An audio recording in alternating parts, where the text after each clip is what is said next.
Drew, how are you, my friend? Welcome into the game in T-Town. Good, Ryan. How are you doing, sir? Well, we've been trying to celebrate here in Tuscaloosa, but it's been raining a little bit in the first 2 hours. Really, it's been raining. A lot of people, I guess, are in a blue mood, huh? Well, I mean, the kicker stinks, offensive line stinks. Oh, it's the normal narrative. Well, if everybody's seen Nick Saban and how he's built his football team, quite frankly, I didn't think the offensive line was dominant by any stretch of the imagination. We're coming up on nearly a year when for the anniversary of when, of course, I had my exchange with Nick Saban about the offensive line, but it's usually a work in progress. To quote it, I thought it was so once again on Saturday, but I don't think it's anything to worry yourself about too much. I think that they're going to get better. I think they're going to get more consistent. They still rushed for well over 200 yards in the game. Certainly there were times that they did not get the push they needed, but I still think as a unit they're going to be fine. It's just going to take more continuity and consistency. But certainly there's some things to be concerned about with the team after 2 games. But I still think overall, when you think about all the talent the team has lost, and they've already dropped half 100 on 2 teams already, and then you think, and you also look at the fact how much talent they're having to replace on defense, plus a coaching staff that's basically new on that side of the ball. I still think the positives outweigh the negatives, tenfold. All right, so we do the good, the bad, and the ugly. When we talk about Nick Saban, he shows his players on Monday afternoon, the good, the bad, the ugly. Let's start with the good. Biggest takeaway from that game, what was it? Well, I think the good was playing a lot of young players on defense. I mean, as I stated going into this season, Alabama needs to be potent on offense and put teams away so they could play a lot of guys. And I think that they played just about everyone that they wanted to on Saturday and Bryant-Denny Stadium on the defensive side of the ball. The more you play guys, the less anxiety they're going to have, the more comfortable they'll be. And I think playing so many guys on defense is going to help Alabama down the road. I still think they're going to hammer some people go down, as the season goes on, and they're going to be able to play a lot of these guys. And I think games like Saturday, I know people are concerned about the rushing yards. In the second half, they gave up some plays. Of course, they gave up a score and nearly gave up another. But I thought it was significant that the backups had the goal line stand late. And Arkansas State certainly missed a field goal. Alabama knows about that. But certainly, I think that Alabama did a nice job playing a lot of guys. And I thought overall that was the best part of it. Getting to play guys like Yabi and Noma. You saw how hard he was playing. He made some middle errors, but still he was playing hard and getting out on the field. And I think it's big when you get a chance to play a lot of guys. All right, and then we go to the bad. The bad, and it saves something here because we've got ugly too coming up. Bad. Well, I would say bad was Austin Jones. Certainly missing 2 extra points, missing 3 in 2 weeks. And then he also missed a 29-yard field goal against Louisville. That certainly wasn't very good. The only silver lining in that cloud was, Joe Bulavas stepping up, making all his extra points, drilling a 39-yard field goal, kicking off well. But the only thing that's a little concerning and they'll have people with anxiety was that a mirage? Is he going to do that every game? Is he going to be consistent? But certainly Austin Jones, the way he had kicked in the preseason has not translated. And that was, I thought, very concerning inside Bryant-Denny Stadium that he wasn't able to kick very well. And you're talking about 2 straight missed extra points, which just can't happen on this level. All right, so then we go to the ugly. What is the ugly? The punting. Skylar DeLong, 34 yards of punt, nearly getting one block, taking a while to get to transfer and get the punts off. I just thought the punting probably was the most concerning part because when you go on the road in some raucous environments that you're going to have to handle that properly. Alabama's not going to score on every drive. They're going to have to play some field position football. So you want to be able to go on the road and have confidence in your punter.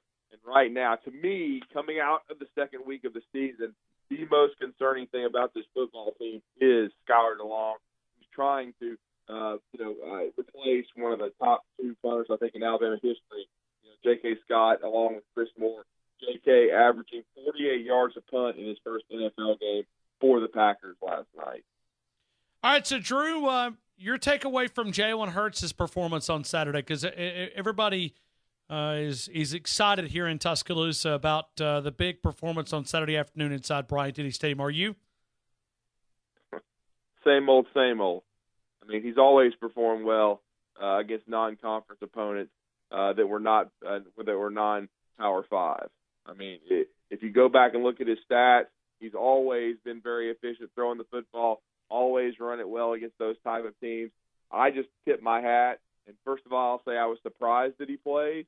I was on the record as saying I thought that there was a good chance we might not see him. We might see Mac Jones because of trying to preserve his eligibility, but certainly Coach Saban had a plan. They went with the same rotation that they had really against Louisville.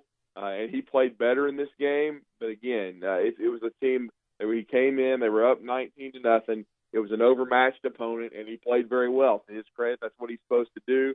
He still turned the football over, which, the whole narrative of the offseason was Tua Tagovailoa was going to turn the football over. Jalen Hurts protects the football. Instead, we saw some hero ball on his first drive, which up until that play was beautifully executed. Jalen threw the ball very well. They ran the football. They got the running game going. And then he decides to try to hurdle a defender and fumble the football. As a junior quarterback with 28 starts under your belt, you're not really supposed to do that. And he almost lost, a fumble later in the second half as well. But overall, 7-9, 97 yards, 2 touchdowns. He was efficient. He did his job. But again, the best backup quarterback in the SEC. Barrett Salee made a comment a couple of minutes ago, and I know where you stand. You and Barrett don't always see eye to eye, and I think that's probably an understatement. But either way, you have a lot of company, I think, out there. But Barrett made a comment going back to last Monday.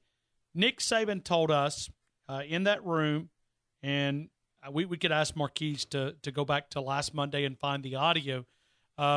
And we might play it here coming up 15, 20 minutes. But he made a comment ask about redshirt, and Nick Saban said, well, that wouldn't be fair to your teammates. And that's not how I can coach a football team. Well, Barrett made the comment a couple of minutes ago that one of the options or one of the possibility of scenarios that Nick Saban is saying, we're going to play you, and when it comes to that 5th game, we're going to put the decision on you. And he's pressing his cards. Now, Barrett did not say that that was the only option. He just said that that's one of them. The more I get to thinking about it, I don't know if Barrett's too off with this. I mean, because there was a lot of rumblings here locally about Jalen Hurts and that red shirt. And tons of it. I don't think there was that much smoke for absolutely nothing last week. And if you heard it, there was a guy up in Birmingham that's pretty close to the program. He went out and reported it for 4 hours.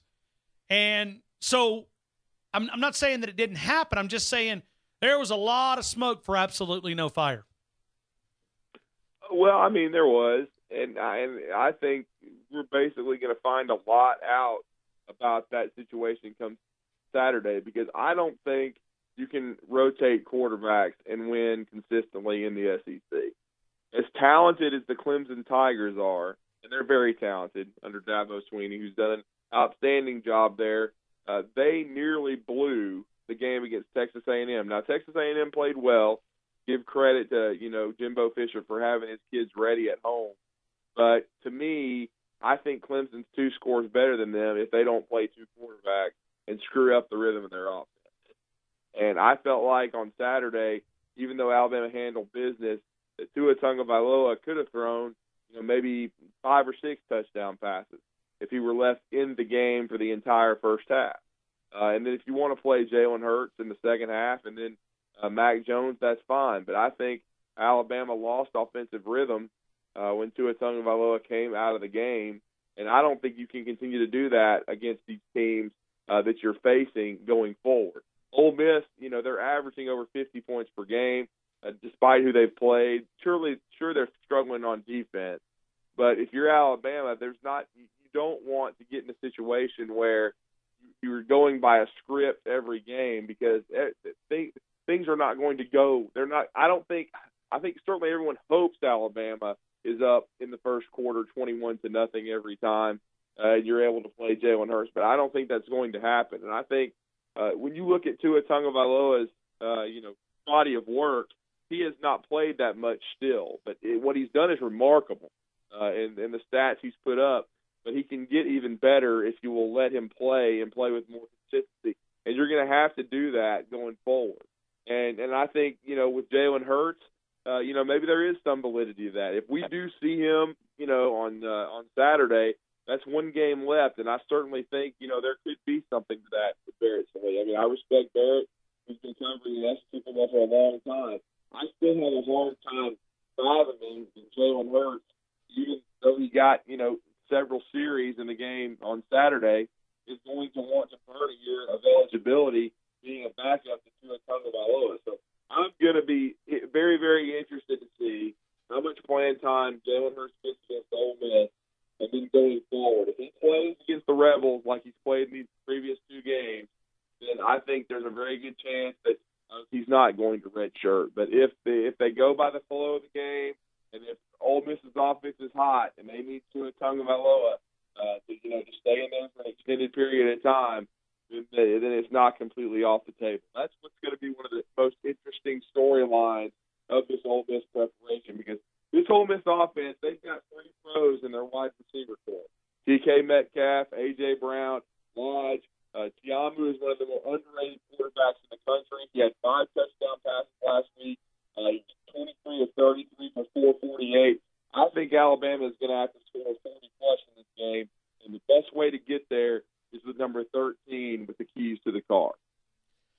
Drew DeArmond, it's a big spread. Certainly Vegas has responded. Alabama opened up at a 22. It's down to 20.5. There's some, even Barrett said a couple of minutes ago, he thought it would be down to 16 at times. But to me, I want to address this with you, and you tell me, yes, everything that we have seen from Tua Tagovailoa and Jalen Hurts on the field, I think the biggest comedy show that we're having is off the field, because we still have people that watch the same game that all of us watch and still believe that there's a quarterback competition. That's silly. That's comedy on the best stage in Chicago. Well, I can tell you this: it's nowhere close to a competition. Tua Tagovailoa is the quarterback at the University of Alabama right now. His efficiency is off the charts. He made 4 touchdown throws that I don't see that another quarterback on the football team can make, whether it be Jalen Hurts or Mac Jones. If you heard Nick Saban today in the press conference at noon inside the Mount Moore complex, the comments he made about the 3rd touchdown throw, the one to Devontae Smith, that's all you need to know. The instincts, the knowledge of the game, and the way Tua Tagovailoa is playing. And the thing is, we still haven't seen him play close to an entire football game, and he's making plays that you just haven't seen before. I still think, I've made the statement, I think he can be the best quarterback in the country. I stand by that. And the only way you're going to win the SEC championship is by seeing extended time from Tua Tagovailoa. And I think you may need it against the Ole Miss Rebels. I'm still thinking this game's going to be a 52-20 type game where Alabama puts it away in the second half, because I don't think Ole Miss is going to be able to contain Alabama very much, because their defenses are very good. But if you play 2 quarterbacks and the rhythm gets off a little bit, then I think it could be closer than you would want. But I prefaced my prediction on Tua Tagovailoa seeing action for over 3 quarters in the game, and then we might see Jalen Hurts finish up. But again, I think Mac Jones, we could see him in Oxford perhaps for the first time, mopping up behind Tua. And I think you're going to need to see Tua, play his first close to complete game for Alabama. If he does so, I think he can throw for 350 to 400 yards and 4 to 5 TDs in this game, because I think Alabama's wide receivers. If I'm the type, if I'm Devontae Smith, if I'm Jerry Jeudy, if I'm Ruggs and Jalen Waddle, I'm going to get tired of hearing about the Ole Miss guys. I want to prove how good I am, and I think maybe we'll see some of that on the road in Oxford in what should be a raucous environment against the Rebels on Saturday at 6 o'clock. Drew D977, ESPN, Drew D977 on the Twitter account. Go find him there. Drew DeArmond each morning, talking ball, 7 until 9. Drew DeArmond, I'll talk to you very soon. Thank you, sir, for being a part of the show. Always enjoy it, Ryan. Thank you.